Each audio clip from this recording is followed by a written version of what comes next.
తల్లి ఏంటమ్మా ఈ అన్యాయం? నాకు ఇంతవరకు పెళ్లి కాకపోవడం ఏంటమ్మా? నేనేమన్నా బేదోండా బిక్కోండా అడుక్కుతుంటున్నానా? నాకు రాయలసీమ రామన్న చౌదరి గారి పొలం పక్కన 100 ఎకరాల పొలం ఉంది కదమ్మా. నాకు సరైన జోడీ చూడు తల్లి. అమ్మా తల్లి, పోతురాజుపాలెంలో నాకు పెద్ద మేడ ఉంది, డిబ్బి సవర్ల బంగారం ఉంది. అయినా కూడా నా భాష బాగోదని ఎవరు నన్ను మనవాటానికి రావడం లేదమ్మా.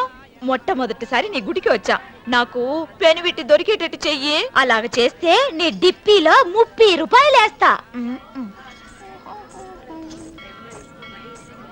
దెబ్బియా ముప్పియా? ఈ భాష ఏంటి తల్లి? నీ పేరేంటి? ఎంకమ్మ. ఎంకమ్మ? భగవంతుని తందాన్నిచ్చి ఇంత దరిద్రమైన పేరు పెట్టాడేంటి? పేరుదేముంది, వెంకు అని పిలుచుకోవచ్చుగా. అది సరి, నీ పేరేంటి? నా పేరు అన్నవరం. ఏంటి నచ్చలేదా? వాంతి వస్తున్నట్టుందా? ఇష్టం లేకపోతే అను అని పిలవచ్చు కదా. నాకు 100 ఎకరాల పొలం ఉంది తెలుసా?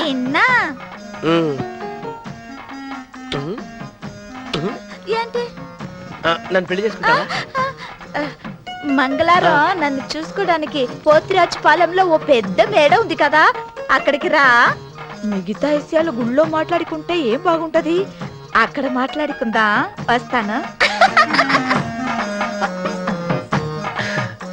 దెబ్బి ముప్పి నేను మీ కోడలతో మాట్లాడాలి.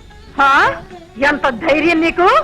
అయినా నిన్ననేం లాభంలే, ఊరు పేరు తెలియని తీసుకొచ్చి ఇంట్లో పెట్టాడుగా. లోకు కాక ఇంకేముంటుంది. సరే సరే వెళ్ళు.